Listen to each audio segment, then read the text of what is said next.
नमस्कार मंडळी. कशा आहात तुम्ही? मजेत ना? ॲक्च्युली मला तुमच्याशी शेअर करायचं होतं की सकाळी सकाळी ना आमच्या काकू येतात झाडूवाल्या आणि बेबी ना त्यांना बघितलं की इतका एक्साईट होतो, कारण माझी आई साडी घालते ना, सो त्याला त्यांची आठवण येत असेल मे बी, असं आम्हाला दोघांना वाटतं.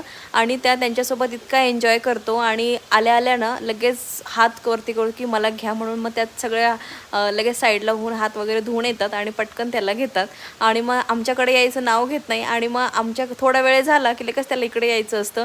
पण काकू त्याच्याशी इतका छान खेळतात, म्हणजे थोडा वेळ काय नाही, 5 मिनटं त्याच्याशी काढतात रोज आणि त्याला घेतात आणि इतक्या छान गप्पा मारतात ना. आणि त्याने त्याचं नाव ठेवलं आहे पिल्लू. तर ए पिल्लू म्हटलं की बेबी असा एक्साईट होतो की बस, आणि त्या जायला लागल्या की इतका रडतो. त्याला आता माहीत नाही काय इतकी त्यांची अटॅचमेंट झाली. सो चलो बाय बाय, भेटू नेक्स्ट व्लॉगमध्ये. तोपर्यंत बाय, टेक केअर.